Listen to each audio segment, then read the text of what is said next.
I need some help. I asked if my friend was busy Friday. He replied with this. I can't figure out what it means. Google Translate said it's Chinese for you can't go to the gym, but everybody knows this is Chinese for you can't go to the gym. Then I tried Japanese, but it spat out this, which I don't think is English at all, and which it claims in Japanese means this, which can't be possible because this in Japanese is that. So what's going on? Here's what's going on. My friend is messing with me.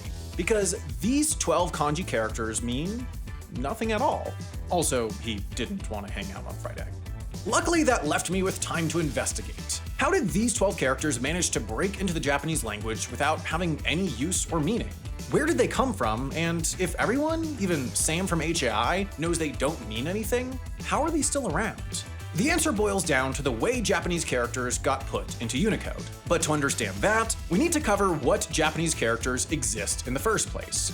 Modern-day Japanese employs 3 different writing systems: kanji, hiragana, and katakana. Those last 2 are collectively known as kana and are what's called phonetic syllabary systems, which is to say, if you know the characters, you can pronounce any word you see in kana. Like this is in katakana, katakana. This is in hiragana, hiragana. It's like the English alphabet in that way. You don't have to know what kana means to look at the word and pronounce it. It's just that English is constantly trying to trick you with words like yacht and colonel and Macaulay Culkin. This is the other writing system, kanji. Kanji. It's the oldest of the 3 systems Japan uses, and it's made up of ideograms or logograms, which is to say, this character just means something. Sometimes you can piece that meaning together with building blocks called radicals. Like, this radical means water and shows up in this kanji, tears, this one, river, and this one, alcohol. But it also shows up in government and kanji, so, not a perfect rule. Generally with kanji, if you know it, and if you don't, you don't. A sentence written out in Japanese, like, I can't go to the gym, will often use kanji, hiragana, and katakana to get its point across. There are 46 katakana characters and 46 hiragana ones. Kanji, though, there are about 50,000 of those. And for a while, it was fine that most of them weren't in modern use, or that some only existed in one region or another. But by the early 70s, the Japanese government realized, computers are probably going to be a big thing soon, and they'll need to type all the Japanese characters people are using. So the Japanese Industrial Standards Committee spent 7 years building a standard list of all the characters in use. They looked through databases of place names, life insurance files full of people's names, and rolled it all up into a little something they called JISC 6226, which dropped in 1978. It has 3 groupings of characters. The first group was easy. The 92 kana characters plus 361 other characters like punctuation, alphanumerics, special symbols, and characters borrowed from other alphabets. The other 2 groups are all kanji, divided into levels 1 and 2. Level 1 contained 2,965 characters, a group of 1,850 common characters known as the Toyo kanji, plus a bunch called the Jinmyo kanji, which are some handy, if not completely essential ones, plus ones that show up in names. Level 2 contained 3,384 less common kanji, mostly sourced from place names, and spoiler alert, is also the home of all 12 of our mystery kanji. This standard underwent several revisions over the years, adding characters, changing how they looked, swapping characters from one level to another, renaming the standard to this for some reason. And as this was all happening, a bunch of other people were cooking up a little something called Unicode. Now, we've explained how Unicode works on this channel before, but all you really need to know here is that Unicode is one big list of all the characters and symbols in all the world's languages, encoded in one consistent way for computers to use. And they created that list out of things like JISX0208, individual languages' lists of their own characters. There were a few rules the Unicode Consortium used to do this. One was the source separation rule, which said that if a source, like JISX0208, listed 2 similar characters with similar meanings, they would not encode them as one thing anyway.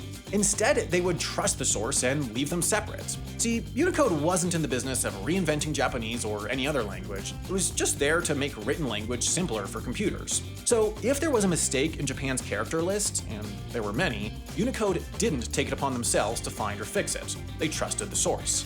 By some estimates, there could be anywhere from 60 to 100 ghost kanji floating around in Unicode, completely meaningless, basically never used. But these 12 are confirmed. We know they don't mean anything.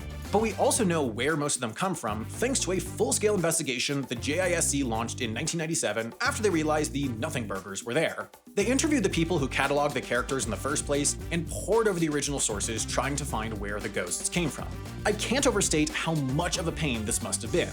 For whatever reason, the documentation in the original standard did say where each character came from, but not what page of its source it was on. So finding this thing in something like the 6,300-page overview of national administrative districts is like finding a needle in a haystack, or Waldo in a candy cane forest, or a needle in a candy cane forest. It's hard, is what I'm saying. But against all odds, the investigators did find most of the characters' origins. Not prove they were real, mind you, just figure out how they got in there. Take, as an example, this thing. It has no meaning, no pronunciation, and it's already a burden to its parents, I mean, the JISC. When they did their investigation, they couldn't find it in any person or place's name, or even in China's Kanji dictionary, which contains 47,000 kanji. But when they poked through the National Conspectus of Administrative Districts, they found a small district in the Shiga prefecture called Akanbara, spelled with this. That character, the real one, didn't exist much outside the region. So when people needed to print it, they'd print other kanji that had its two radicals, then Frankenstein them together and photocopy it. But copying the little arts and crafts projects sometimes left a horizontal line-shaped shadow between the two radicals, which then got read as part of the character, and lo, a new ghost kanji was born. Here's something really messed up. Just about any website will show you the ghost version, but a bunch of sites we visited while researching this video couldn't display the real one. It often came up like this, insult to injury, in my opinion. But still, these tireless investigators were able to find some explanation for 11 of the 12 characters. Some typo or trick of the eye, or of the photocopier, that landed a fake character on a list in the 70s and then in the guts of all of our computers today. Only one mystery remains completely unsolved. Her. Some say there was an ink spill next to part of the character for song. Some say it was a sloppy calligraphy interpretation.